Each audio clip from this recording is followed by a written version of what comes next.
Mesdames et messieurs, bonjour. Je tiens tout d'abord à vous remercier de votre présence aujourd'hui. Nous sommes réunis ici pour discuter d'un projet auquel mon équipe et moi avons consacré de nombreuses heures de travail et on est très, très fiers du résultat. Je pense que il n'y a personne ici qui va être surpris lorsque je dirais que notre système de santé présente de nombreuses lacunes et que nous sommes confrontés à une pénurie critique au niveau de la main-d'œuvre en santé. Je suis ici pour vous annoncer un programme d'entente entre le Canada et la province en matière de santé, et les provinces. En partant de ce constat, nous devons agir de manière déterminée et stratégique. Voici quelques-unes des solutions à court, moyen et long terme afin d'améliorer le système de santé actuel et, finalement, soutenir l'accès des soins de santé à tous les Canadiens et Canadiennes. Bon. Pour garantir une accessibilité régionale équitable en soins de santé, nous avons développé des stratégies visant à réduire l'écart entre les zones urbaines et les zones rurales.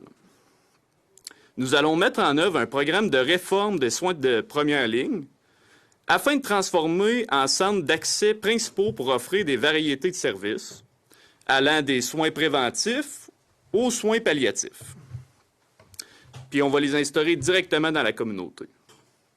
Ensuite, nous mettrons à l'échelle des stratégies novatrices et des modèles multidisciplinaires axés sur les équipes de soins de première ligne en accordant une priorité aux communautés mal desservies, par exemple la Saskatchewan, et en optimisant la main-d'œuvre disponible.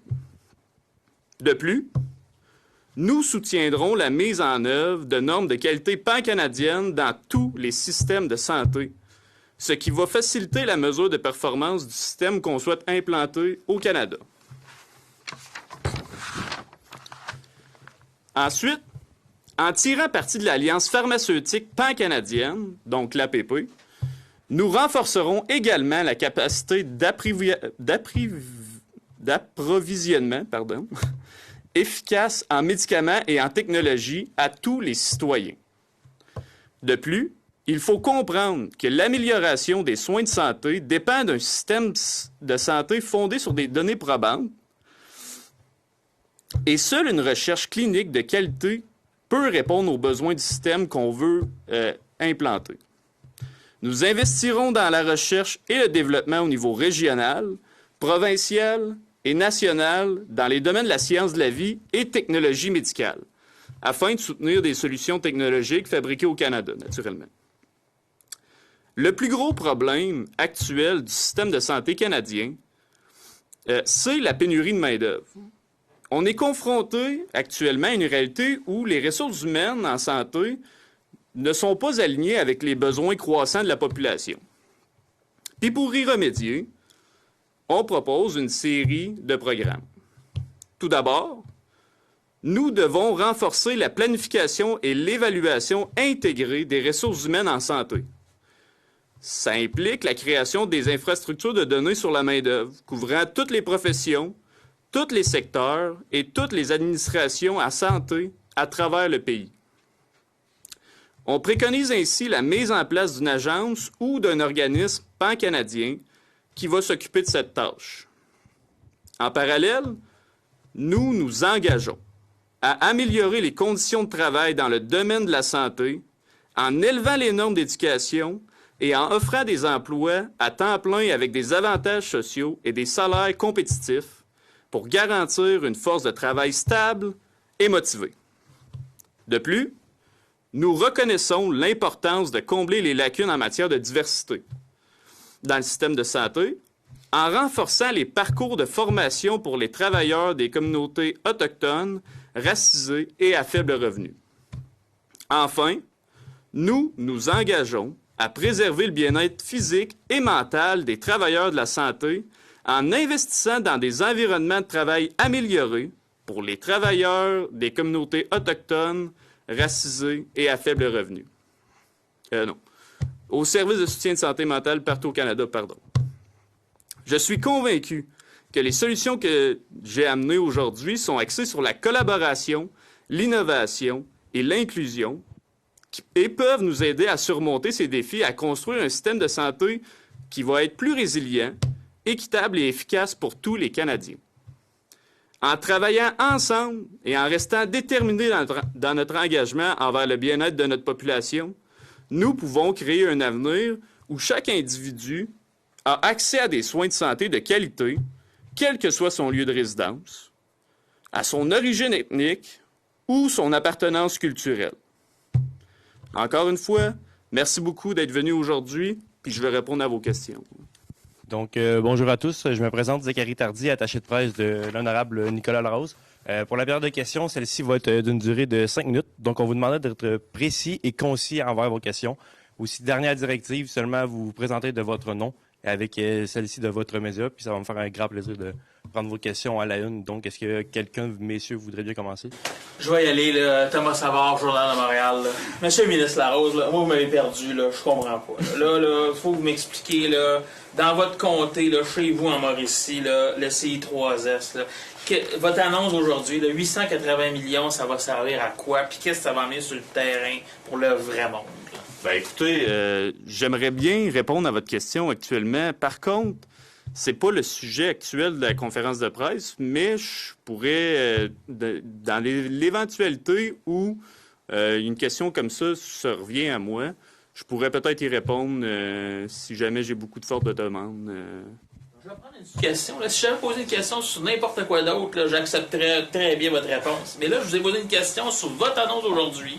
Les millions que vous annoncez, ça donne quoi pour le vrai monde sur le terrain? Il me semble que je suis dans le sujet. Oui, pas Ben oui, je comprends, sauf que ça n'a aucune importance avec ce que j'annonce dans mon communiqué aujourd'hui, dans ce que je veux annoncer actuellement, dans mon plan pour réintégrer un peu ou donner confiance à la population au système de santé. Allez-y. Je vais y aller, j'espère avoir une réponse. Là. Guillaume Bertrand, directeur du bureau parlementaire du Regina Sun. Vous avez parlé de la Saskatchewan comme une communauté mal desservie. J'aimerais vous entendre à ce sujet-là. Qu'est-ce que vous voulez dire par rapport à ça? Ben, en fait, c'est vraiment l'endroit où on recense le plus de discrimination au niveau des soins de santé. Nous, justement, en Saskatchewan, ce qu'on veut faire, on veut élaborer un programme pour cibler justement ces effets néfastes-là directement implantés en Saskatchewan pour les personnes qui vivent des... Quel effet néfaste spécifiquement que vous parlez? Ben, les effets, en fait... Est-ce que vous êtes déjà là, Saskatchewan? C'est pour lutter contre la discrimination et le racisme à travers les soins de santé. Nous, ce qu'on préconise, c'est que tous les citoyens devraient avoir le soutien égal. Est-ce que vous êtes déjà là en Saskatchewan? Oui, je suis déjà C'est lequel le drapeau en arrière? Ça n'a pas vraiment d'importance, monsieur. Juste une question là, sur je sais pas non plus. Juste une question sur le sujet du jour. Là. Il y a une attaque de cybersécurité ce matin dans votre plan. Il y a la création de dossiers électroniques. Est-ce qu'on est vraiment prêt pour ça au Canada? Parce que, je veux dire, là, il y a des attaques informatiques. Les données sont peut-être compromises au sein même de votre gouvernement. Là, vous allez dire aux provinces de créer des dossiers informatiques. Est-ce qu'on a vraiment la capacité au Canada de faire ça présentement ou on va juste mettre les données des gens en danger? Je vais prendre une question en rapport avec le projet que je mène actuellement. C'est dans votre plan, monsieur le ministre, de créer des dossiers électroniques puis d'avoir... Ça fait partie de votre plan de 200 milliards de dollars. C'est une question sur le sujet du jour. Ouais. En plus, il y a une cyberattaque ce matin. Est-ce qu'on est prêt pour ça? Est-ce que les provinces sont prêtes à travailler avec vous là-dessus puis à garder la sécurité des données des gens qui nous écoutent à la maison sécuritaire? Totalement. On va prendre la prochaine question. Gilbert Lessard du Devoir. Donc, on dit ici là, que le taux de vacances dans le secteur de la santé et des services sociaux a augmenté de 90,9% au pays. Puis le taux de vacances total est, lui, de 73,6% entre mars 2020 et mars 2022. Est-ce que vous en jouez pas une petite vite aux provinces en utilisant les données de la COVID? Ben non, en fait, c'est un événement qui est quand même percutant au niveau du système de santé canadien. Puis je pense que l'avenue de la COVID est venue chambouler tout notre système. On a vu qu'on n'était pas préparé pour affronter cette pandémie-là. Puis aujourd'hui, on le voit qu'on doit investir davantage sur nos infrastructures, sur notre main-d'œuvre, pour justement que s'il y a des éventualités comme ça qui surviennent, ben qu'on puisse agir facilement. Quand on lit vos documents, Monsieur le ministre, on comprend bien qu'il y a une tension là, entre vous et le ministre de l'Industrie. Le ministre de l'Industrie qui veut faire soit être prudent avec les investissements du pays dans le domaine médical. Vous parlez de fabriquer au Canada. Ça n'aurait pas un lien à voir avec le fait que le ministre de l'Industrie et vous êtes sollicité pour la chefferie du Parti libéral du Québec? Non. Non. Ben, puis, vous, là, vous avez dit être toujours libéral, vous êtes un ancien médecin. Comment On vous... va une autre question. Ok, parfait. C'est encore de place pour les questions. Là, juste revenir là, sur ce jeune homme là, qui était hospitalisé par rapport à une trop grande consommation de médicaments. Vous avez dit que vous aviez une faute personnelle par rapport à ça. Vous êtes en charge de Santé Canada. J'aimerais vous entendre quel genre de faute qui vous revient, Guillaume Bertrand de la presse en passant, quel genre de faute qui vous revient par rapport à ça? On a notre faute. Ouais, mais c'est quoi? Ben écoutez, je veux pas dire que la faute est 100% à nous. Je comprends que... Mais même si c'est 50%, c'est quoi votre rôle là-dedans? Ben, nous, on n'a peut-être pas été assez clair, puis ce qu'on peut faire, c'est de revoir les instructions à l'arrière ou de revoir comment le produit est mis en vente pour éviter une situation comme ça qui survienne dans un futur proche. Est-ce que, étant donné l'espèce de popularité sur les médias sociaux, ce défi-là, est-ce que vous craignez une pénurie de ces médicaments-là pour les gens qui veulent le consommer? Écoutez, Monsieur le ministre va répondre à votre dernière question. Par la suite, ça va être terminé par le verre de questions. Mais on a notre faute. J'aimerais qu'on revienne là-dessus. Quand vous dites on a notre faute, là, c'est quoi la faute du gouvernement?